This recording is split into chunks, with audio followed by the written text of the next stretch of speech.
This is Armin Rosen. I really appreciate you joining the Thatcher Report. This is my Substack and podcast where it started in COVID, where I just kind of comment on the world around me, and it's become very political as that's what's happened to the world around me.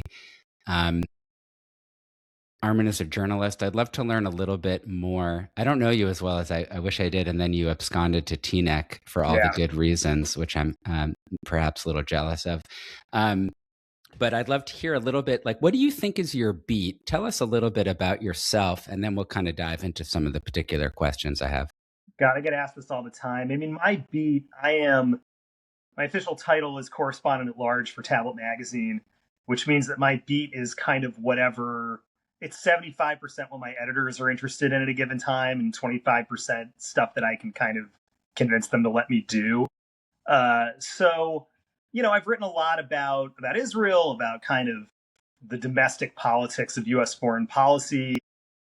Every once in a while, I get to sneak away and interview a writer or an artist who I really admire. I contribute to another publication called County Highway, where it's mostly kind of like arts and culture stuff. But I follow my own curiosity as much as I can. As for my own career, I mean, this is kind of all I've been doing since college. I graduated and figured I had one real skill, and this was it. And I've worked for larger and smaller publications. I was at The Atlantic as kind of a glorified paid intern. So you were talking a little bit about your beat, and then you were talking, 75% Tablet tells you what to do, 25% you get to innovate. And one of my, I don't know if you were on a roll or not, but I also was just looking a little bit at your bio, is that you spent a lot of time abroad, I believe. Yeah, I mean, my only time actually living abroad was when I was studying at Hebrew U in college, my junior year. A good excuse to get out of the country for 8 months back in 2009. But I travel, probably like 4 or 5 times a year. I find some excuse to get the editors to send me out of the country for one reason or another. Most recently, I was in Nigeria back in late April and early May, working on a long profile of Mossad Boulos, who's the Trump administration's Africa envoy. I've probably reported from like maybe a couple dozen countries by now. The weirdest probably being the United States at the end of the day. That's awesome. Yeah, I mean, the journalism at its fundamentally is really about going out and meeting people. It can't really be done from an office. Other forms of analysis and detective work can be done without contact with a single other human being, but journalism at the end of the day is really only just that. As far as I'm concerned. That's where the craft and the art comes in. The writing is just kind of the hard, unpleasant part that comes after all that. Speaking of, so the topics that I'm mostly interested in is a lot of it is domestic politics. I don't really get at all into Israeli politics. I think that's well covered in a million other places. I'm super interested in what it seems like a countervailing force against wokeness or politically correctness or sort of like mainstream and progressive liberal thinking, which I think are in a continuum, and they are kind of the same manifestation. I'm curious, I don't know you as well as I would like. I'm curious where you think you fit in as a journalist into this kind of media ecosystem where you have Tablet is a pretty prominent publication. And I don't know its orientation as well as I should. I'm a subscriber and I read it. I suspect it's a little bit more center-right or politically homeless or something. And I'm not sure how you locate it or how you locate yourself. I don't need you to speak for the publication, but I suspect you have a more independent viewpoint than the mainstream media's perspective. And I'm just curious to explore that a little bit with you. At the end of the day, we're a small publication that has the support and the loyalty of readers and funders who believe in what we're doing and who kind of let us alone. which is like a remarkable kind of privilege that almost no place else has. I mean, I'm sure you saw this story yesterday about how New York Magazine determined that genocide was just sort of the objective way of describing Israeli actions in Gaza. That means that if you write for New York Magazine, that is the line that you must adhere to. It is the objective fact, according to your employer, that this thing is the case. Uh, and there are there are lots of like little examples of that across what we would consider to be legacy media. Tablet isn't quite as shackled to those sorts of things as a larger publication that's being held hostage by the groupthink of larger groups of people would have. We have kind of a clearer vision that's set out by Alana Newhouse, who manages to be correct about almost everything on a not long enough timeline. There is something to be said for a lot of the most successful publications over time have really been reflective of like the vision of like a fairly small number of people. uh, you know, and Tablet is almost a throwback to that. But at the same time, I mean, I think we publish. If you read the Tablet print edition, which I hope everybody does, it's worth the $250 a year to subscribe to it. There's like nothing else like it. There's no house style. There's no sort of. It isn't predictable what you're going to be reading issue to issue. There's obviously a Jewish focus and a Jewish perspective, but it can be more and less overt at times. You're not just sort of reading, you don't feel as if you're reading messages that are coming from someplace other than what the writer is saying. There's no committee voting on whether it's genocide or not, determining what we say. Yeah, And it's a much more freewheeling thing than you find in the rest of media. And I've been working there for basically a decade by now, and like I'm surprised at things that pop up in the magazine. oh, wow. Surprised in the sense of like wow, we found a writer who's willing to go for 3,000 words about like the Miles Davis centennial, and then the next issue it'll be Jacob Siegel writing about like information, how basically like the entire information contagion debate can be understood through the Gaza war. And then we'll have something by David Mamet. It's you're not getting that in the New Yorker. The New Yorker, you can It's predict pretty what's going to cool. be in it.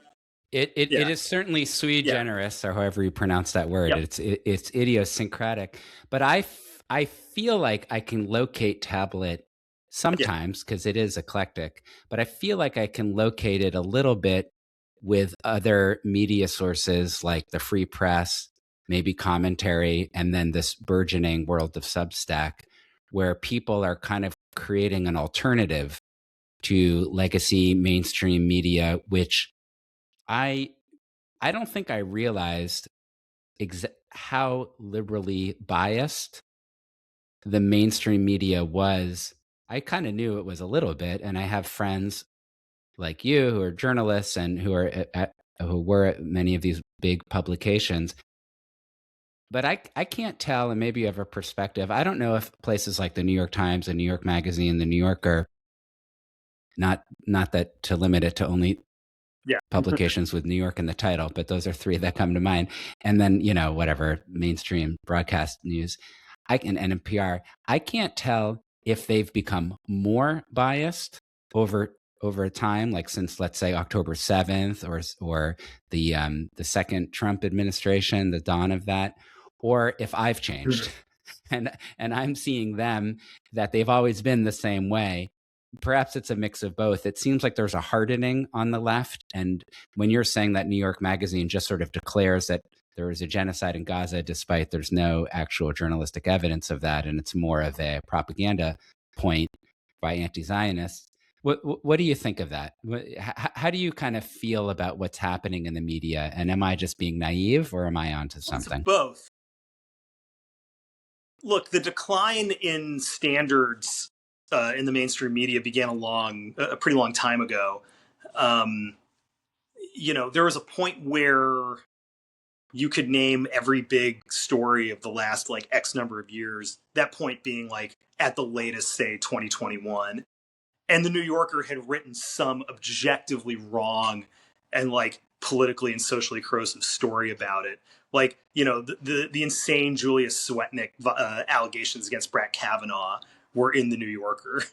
you know, um, every Right. single kind of like maximalist Russiagate theory, that many of which were eventually pretty definitively disproven in some way or another, were in the New Yorker or the Atlantic or both. By the time you get to something like the Al Shifa hospital strike, where you have the New York Times reporting, citing Hamas sources, that 500 people had been killed at a hospital in Gaza, uh, things like that should not have come as a surprise. Just the basic, there had been something, much like it is impossible now, to perfectly reproduce like a Fender Telecaster made in the 60s. It had become, right, the folkways, the practices, the habits that resulted in good journalism broke down enough that they could no longer really be sustained. And whether that's the fault of political bias, whether it's the decay of institutions in general, I don't know. It's something for the historians at the end of the day. But the thing that I find very hard to, the But conclusion what that I I'm find here very hard to deny, is that over time, standards slipped. There was the instinct to report what you wanted to be true or just thought was true, kind of overwhelmed the basic habitual skepticism that people associate with journalism in general. And you can find examples, in the biggest, the publications that are supposed to set the standard for everybody else, we're getting big story after big story horrifically wrong without any editors getting fired or chastised, without the New York Times ever acknowledging, ever giving back its Pulitzer for its Russiagate coverage, much less giving back its Pulitzer for the 1619 Project. um, there was and this all happened before October 7th. Is No, what the dating of it, I think you're correct in everything you're saying. You're in the media. I think the dating that I'm hearing you say is like 2015, 2016 with the surprise Trump win. Obviously, the bias predates it, but what it seems to me that's happened, and I actually have, like I said, I have a few, not that many, but I just have anecdotal stories from friends who disagree with me now politically.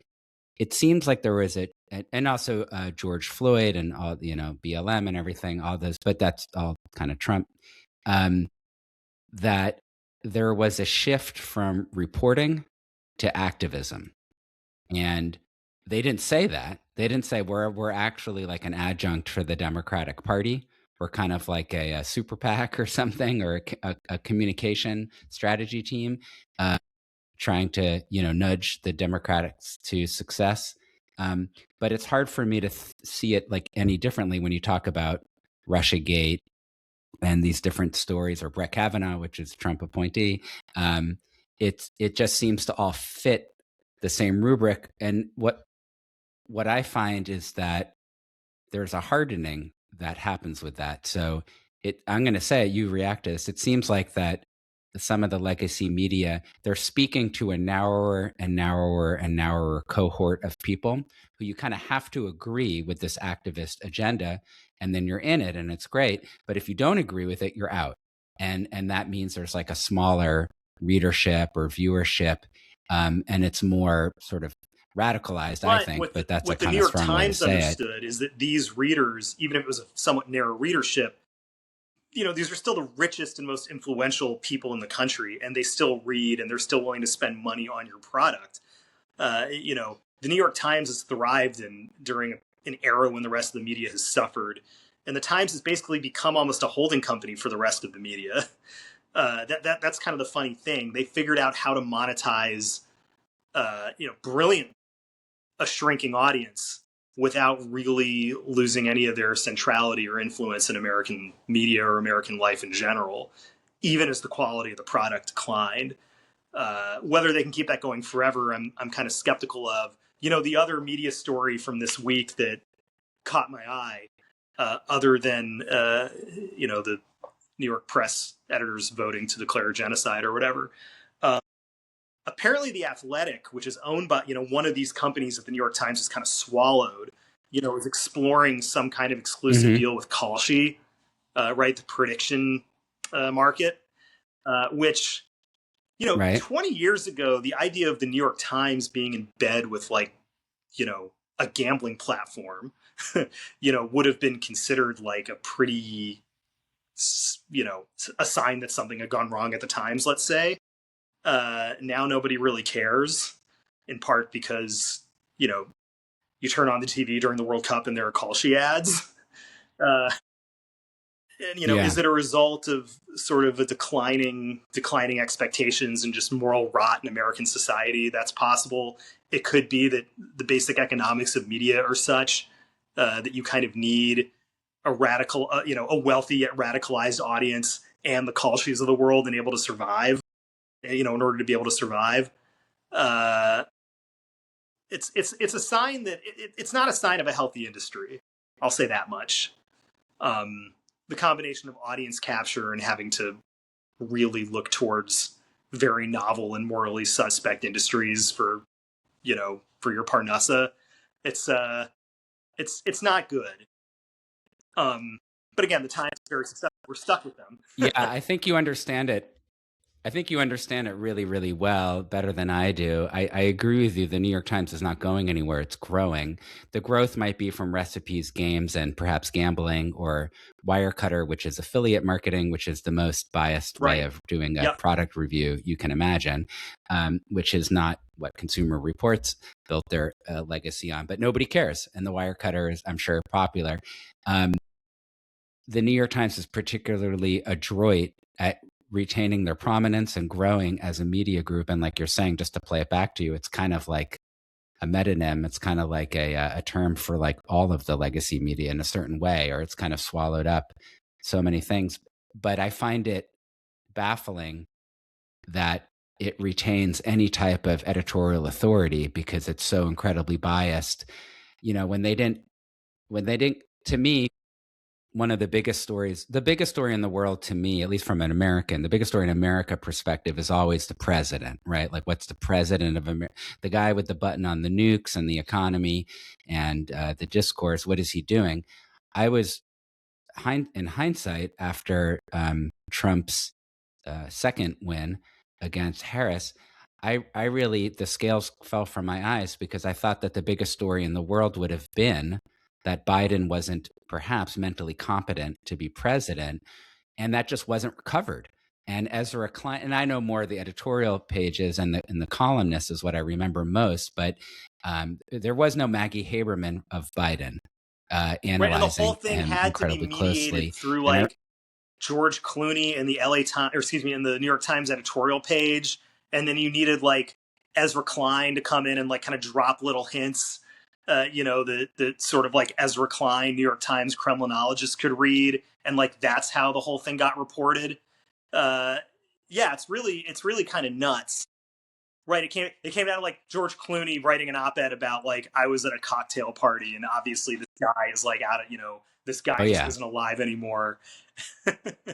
Like I do remember that, but I also remember Ezra Klein in his podcast talking about how sharp he found Biden to be in meetings in the Oval Office, and that might have been true at moments, but you kind of want him to always be sharp.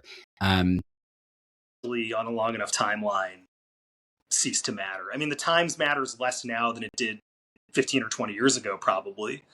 Uh, the LA Times is down to something like 80,000 subscribers. Like, there's really one, and the Washington wow. Post, for right wing reasons, actually, sort of had its own meltdown over the past year or so. Uh, there's really one daily newspaper left that has any kind of real relevance in America, and it's the New York Times. But like, what are the odds of that number going down to zero in the next 20 years? I'd say they're pretty high. That's interesting. I Yep. shifted over to the Wall Street Journal All right, because there's I'm a two daily. complete Yeah, news right. The Journal. junkie. The Journal And has No, but the Journal is, I'm not disagreeing with you. I'm sharing the information. The Journal is a tiny subscribership compared to the Times. It is also, I'm sure, an elite and wealthy subscribership because it's a business, sort of the business establishment or whatever, which I now read a lot of business stories that are sort of interesting to me. Good. You could do a whole lot worse than that as far as footholds on reality go. Um, I mean, I think people who live in New York City and who like are not completely brainwashed in one direction or another can just kind of leave their apartments and get a pretty decent foothold just by virtue of having to go out and fight millions of people every single day to for survival. That helps. Uh, if Yeah. you're kind of out here in Teaneck, 7 miles to the west, you do have to kind of try a little harder. Um, every once in a while somebody walks by my house, but it's not a reflection of how the world's going. Uh, Have you, well, this is maybe more personal, but I'm just curious if you found, because I know I met you. Actually, I met you outside of the 92nd Street Y at one of those Brett Stevens debates, and then and then at our shul, which is a kind of a idiosyncratic liberal Great modern place. It's Orthodox the thing I miss the synagogue in most Brooklyn. about It's Brooklyn a is yeah. it is truly a great place. Prospect Heights Shul, with the nickname is PHS. Um, I myself, though, just to be public about it, I'm a little alienated by the politics of a lot of the people in the shul because I made the mistake of joining the politics WhatsApp chat, and there are a lot of people who I think occupy a very, very, very thin sliver of humanity where they are highly educated in the Jewish culture. They're modern Orthodox, they read Hebrew, they've spent a lot of time in Israel, they're very, very fluent with Jewish civilization, and they identify with the Democratic Party and even Mamdani to a certain degree. And I find that Right. alienating because I find it bizarre and I can't wrap my head around it. I'm not saying that's the majority of the people, but just as a phenomena, I've been introduced to it because of this particular synagogue, and I find it really I find it like a head scratcher. I understand assimilated Jews who feel like Jewish values are tikkun olam and therefore they're progressive. I kind of understand that framework because I come from that. But the fact that somebody could be like super fluent with reading Hebrew and the prayers and the culture and the Torah, and they also identify with that liberal movement, I find to Yeah, I be mean, sort look, of there are perplexing. valid reasons, to do that. At the end of the day, most Jews in America are pretty liberal, no matter, not no matter who they are, but uh, probably like 70% of Jews voted for Kamala Harris. Sure. The bit, which means that most Jews were sort of socialized in more liberal environments. Uh, you know, Jews in America are typically from like coastal suburbs for the most part, places that are already pretty liberal, and where the larger political economy, I would say, is fairly liberal. Uh, you know, they liberals, and I would also say conservatives, and I would say everyone in America has gotten pretty good about pretty good by now at compartmentalizing the things that they don't like about their own side. And they've also like pretty closely honed their own, antenna for disgust, right? Like I think a lot of Jews in New York City, uh, you know, aside from the ones that are already pretty conservative, are going to find Donald Trump a fairly gross, repellent figure for all kinds of reasons. And might see him as the nearer danger than Zoran Mamdani. I'm not saying that that's what I think, but it's like it's a fairly legible thought process for me. And this is something that I have to kind of very gently explain to people all the time that like there's no big, political shift in most of American Judaism coming. Like most American Jews are liberal and are still going to be liberal for a long time. And there's actually like, if anything, Trump has kind of slowed down whatever process might have been, of political migration that may or may not have already been happening. Like the migration is going to happen, but it's going to happen when like, uh, you know, Lakewood is a city of like 250,000 people, and most of the conservative and reform shuls are have like the demographics of a hospice. You were observing Trump is such a polarizing figure that it's hard to talk around him. But prior to Trump, I think what you're saying is that there was a shift in the wider American Jewish community towards the Republican Party or conservative values because the growth, the physical human growth, are in these more ultra Orthodox or very, very Orthodox communities that are like in New Jersey and upstate New York Florida. and different, and Yep. obviously in the five boroughs and Florida. Thank you. And so that was sort of a shift. To an That's like a extent, yeah. demographic shift. They have tons of babies. LA too? Okay, that's interesting to think about if that would have an impact Probably, beyond just them probably not, getting but the there's a little, growing sort of Orthodox life in LA that's somewhat more Mizrahi than, yeah.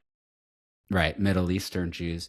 But what you're saying is just I like to understand the big picture, is that there is been this shift in our very small, 5-6 million people in America, um, gradually becoming more Republican because on the other side of the aisle, with like what quote unquote liberal Jews from the Reform, conservative, or unaffiliated movement, which is where I come from, they're just kind of disappearing to a certain degree. They're becoming more assimilated. There's more intermarriage. They're not as the synagogues that used to be so vital, maybe in the 1950s or 60s, the Reform conservative movements are not growing as much, but these very Orthodox groups are growing. And then the phenomena of Trump happens, and he's so incredibly polarizing and divisive. I was sort of, one of those what if science fiction questions. What if Nikki Haley had won and but she kind of had Trump's policies like combating anti-Semitism in the universities. How much of an impact would that have? Because I'm very curious about what the outside of this ultra orthodox group that's insular that I myself as a somewhat observant Jew don't interact with almost at all. Um, what these sort of liberal Jews, how they're going to evolve politically and as an identity. Like in the 20th century, the Franklin Foer article in the Atlantic a couple of years ago, we kind of helped create the idea of what it meant to be liberal as Jewish immigrants because it was our way to assimilate. Dara Horn points out recently that we made two major flaws in that process is that we kind of declared Judaism was a religion and not a peoplehood Right. like the Yeah. Navajos or to be Korean or something, which is far more accurate. We're a people with a religion. But you don't have to be religious to be part of the people. And Dara Horn doesn't mention this, but the flip side of saying, the other side of the coin when you say that Judaism is a religion Right. is that then we're white because the vast majority of us are just like, oh, we're just white people. We just go to a slightly different kind of church. Like there's lots of funny, weird churches out there. Ours is like that. So we were wed to the liberal movement, mostly represented by the Democratic Party. I just feel like I can't be the only person, and you can't be the only person who feel like that time is over and now we need a new alignment because we don't want politicians like Zoran Mamdani. We don't want Abdul al-Sayed to be a senator. We don't want AOC to be president, let's say. Do you see that trend growing over the next couple of years? Trump is not going to be president I after a think, couple of years from I now. have this very dark theory that the next time there's a Democratic president, like Palestine is going to be a really big theme of their presidency. Apologizing for It's past, certainly. crimes that the Democratic Party committed against the Palestinian people, incorporating more Palestinian voices, whatever. Revive, freeing Muslim Brotherhood prisoners in Egypt, which is another one of these sort of demands that pops up in kind of the left wing Middle East NGO space. You're going to see a lot of that amplified. The question then becomes, will the Jews that you're talking about find themselves so powerless and alienated that they're going to just kind of like either become Republicans or become Republican voters? I think the answer is actually no. I just Okay, tell The me more. Democratic Party is a very thick institution. Um, it's an identity creating institution in ways that I think people don't fully appreciate. Um, and when you're sort of within that identity, the world of American conservatism, feels very, very foreign to you. And I think, the person you describe who goes to shul and knows Hebrew and still votes for Zohar Mamdani, it's like, you know, immigrate across the board immigration restriction is going to be like a pretty hard pitch for that person. Uh, Abortion restriction is going to be like a very hard sell. Um, they don't live in Israel; they live here. The question then becomes: is this kind of like a rational, the sort of rational trade-offs that you have to make when you're voting within a two-party system, or does it represent an actual forfeit of any power or influence that the American Jewish community has left, or is it both? It's possible that just the structural forces of American life and American politics are going to make us less relevant, and then we have to sort of begin to understand what that means for us not to matter as much as we used to. That's a real possibility. I don't know. I think you're such a smart observer about all of this. It's kind of frightening to me, but I think you're right.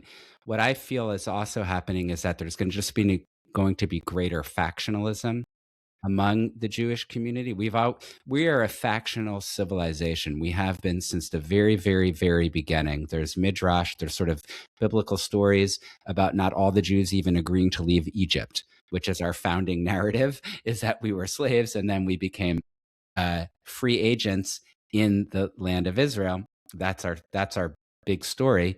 And but not everybody even agreed with that. So that's just kind of our fate as a civilization, and perhaps the secret sauce of why we've lasted so long, because we're not Right, all and a this bunch of and lemmings this is heading where you in get one to the good direction. news, which is that there actually are quite a few corners of the Jewish world where things are going well. PHS is a very successful institution. You can't find a seat there by like, maybe at like quarter to 11 you can, but by quarter to 12 you can't. Uh, you know, the Israeli birth rate I just read today went up yet again in the first quarter of 2026. Wait, say Birth that say rates that in again. I Israel didn't went quite up catch yet that. again in the first quarter of 2026. The new line of the Jerusalem light rail just opened on Friday. You know, Yeah, yeah. you can find examples of vibrancy in life if you're willing to sort of look for them. If you're stuck to sort of the old paradigm of like, well, there's a conservative movement and a reform movement, and they're Orthodox Jews, and you know, some of us are Republicans and some of us are Democrats. Well, right? I mean, if you look at that, then things can look kind of bleak. Well, I wasn't talking about like or Oh no, I prognosticating the know. demise of the Jewish people. I'm not. I know a lot of Yeah, people go into right. that, and it's always a scary thought and somewhat relevant. But what I'm just kind of noticing is that the axiomatic reflex of non-Orthodox American Jews has been to affiliate with the Democratic Party, and you're I think arguing it will. that's going to stay. You don't see that changing. However, I think there are enough fissures that are breaking it. And so the vibrancy that you identified in our liberal modern Orthodox synagogue, how we know each other, is an example of people sort of saying, hey, I want to be Jewish. It's a Friday night, or it's a Saturday, or it's a holiday. And, or I had a life event, I had a kid, or got married or something. And instead of going to this kind of Yeah, assimilationist 1950s suburban, reform temple, right. I'll just go to the Orthodox place, even if I'm not, or even if I don't Yeah, understand what's going on. It just kind of seems like the place to be. That's kind of with more authentic young and people real. A usually. lot of that also young people, and a lot of that is Chabad. We're perhaps on the halo effect of Yeah, Chabad being so relevant. But what that signals to me is that it might pull away some amount of non hardcore Orthodox Jews from the Democratic Party and sort of say, hey, like I kind of feel Jewish. And if all these politicians are demonizing Israel, which it sounds awful like a dog whistle of anti-Semitism most of the time, maybe I'm not going to vote for them Right. So they or raise money for or them. they'll And then vote if you for them, but couple they won't that raise money. Like I just think that's the compromise you're going to find is that Jews will vote for these politicians without, but sort of like the Jewish money machine that funded the Democrats for so long, which sounds like a really anti-Semitic statement, but it actually is true. The Jewish donors are responsible for some outsized amount of the party's money. I think there's a good chance that that dries up, and you'll see that the support will still be there, but it will soften. It's not going to be as decisive. so just to wrap up, what do you if you can share, what are you working on now? What's your next story? Well, What's I'm kind of occupying your slowly mind? I just kind would of love getting to back hear a to little work bit. after paternity leave. Today, Oh, that's right. Of I got a course. couple stories left from the Nigeria trip that I'm kind of slow rolling. Um, like I said, one of my favorite types of articles to do is to sit down with a writer better than me and pick their brain for a couple hours. So I got to, I have a profile of a great Nigerian novelist named Igoni Barrett coming out a couple issues from now. And before the Nigeria trip, I was in Taiwan for a week back in like February or March. Who can remember? Um, Basically, for a story about how ties between Israel and Taiwan improved after October 7th and why. Yep. I want to read that. So I know you're a busy dad and husband and fixing things, I'm sure, around your house that you had It's no my idea could father-in-law on my break. wife's side who's That's, fixing them. He's a wizard. He's a wizard with this stuff too. oh, okay. Yeah. Well, good for you to outsource it. So therefore, you have no He's exotic excuse, and I indeed. got to read But that yes, the story. Taiwan story. People have been asking Uh, about it. They're like, "When's the Taiwan story coming out?" It's coming. The good news is they're getting closer for again like big structural geopolitical reasons. So I think it's an alliance that's going to have some legs for a while. Right, and that'll have an implication for domestic American politics if, depending moves by China and how the Democratic Party reacts to China. I want to thank you so much for your time. Please send my regards to your wife and your Yes, cute little girl. thank you. Congratulations on becoming a dad, and I Absolutely, and look send forward my to best talking to to you soon. everyone at PHS. We miss them. Not enough. We don't miss them enough to I move back to will. Brooklyn. TNX is wonderful, but it is something that the both of us do miss. And yeah, give everyone a Shabbat Shalom and a Shana Tova and a couple. It's coming. Shana Tova. Yeah, exactly. All right, man. Thank you so much for your time, and thanks for dealing with all the Absolutely, technical yeah. stuff.